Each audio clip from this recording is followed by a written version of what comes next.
Tony, what's your level of uncertainty and bearishness around this market?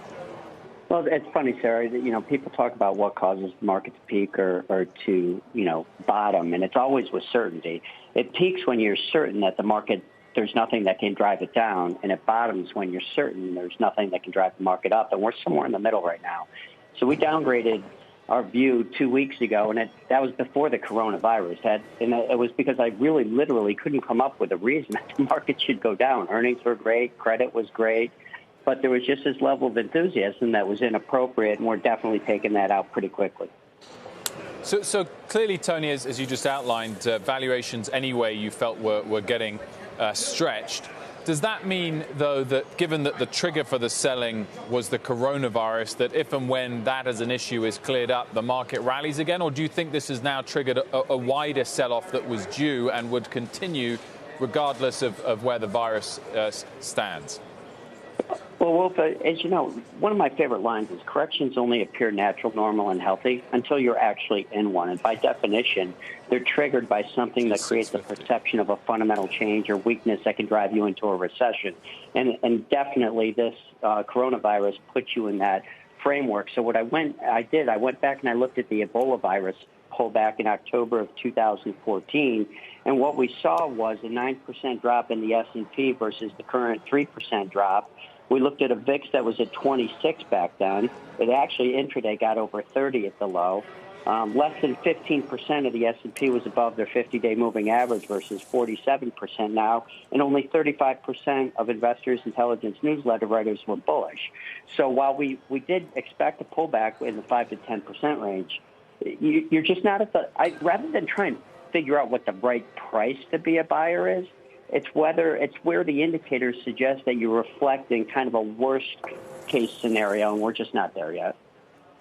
Mike, Tony brought up a point that you've been making a long time, which is you got to keep it in perspective where we were in terms of sentiment and how the market had run up and everyone was feeling great about everything for the year, which makes you wonder, is the coronavirus an excuse or a cause of this sell-off? I think something was going to come along. The coronavirus is a cause, but one that has real world effects. So it's not purely in our heads that something came along. It is really, what it tells me is that, everyone thought we were going to get an immediate trade peace dividend in terms of industrial growth picking up, and the globe is going to look like a much healthier place economically than we thought last year. This is pushing that off indefinitely. We simply don't know when we're getting that upturn. Everybody was positioned and prepared in their minds for that type of a market and that type of environment. We basically have gone 180 degrees the other direction now. That's all it really means. People are badly positioned for the world we now find ourselves in, and who knows how long it takes to kind of shake that out. The one thing I'll say is, Tony's right about not setting a level or a price. Sometimes if you've overshot to the upside, you might have to overshoot to the downside beyond what the fundamentals say you need to. I'm not saying we do, but 3%, there's nothing particularly special or catalytic about that level. Tony, are you concerned about the GDP impact on China and also factor in for us that weak Eurozone data for the fourth quarter on GDP? Does that all delay that point that Mike said of the hope of a global economic pickup? Okay, so rather than yes is the answer, Wolf. It could have a major effect on global GDP because you have the world's second largest economy that's basically shut down, but it is very important. This is the most important point I can make. If you get too negative based upon what the impact of this could be to GDP, you could get your face ripped off by a massive monetary stimulus plan globally to offset it. It's the world's second largest economy, and you've got to know China's going to do some kind of fiscal stimulus to come out of it. So you got to be careful about getting too negative. The time to get cautious was when it was ramping into excess, not when it's getting hit in a significant way.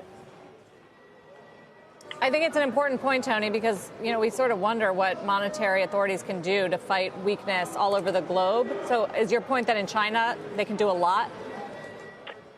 Clearly. So unless you're going to debase all the primary currencies, the idea that the Fed has run out of bullets or the global monetary policy has run out of bullets, I think to date has been proven inappropriate because as long as you're a primary currency and can print money, you will when you need to.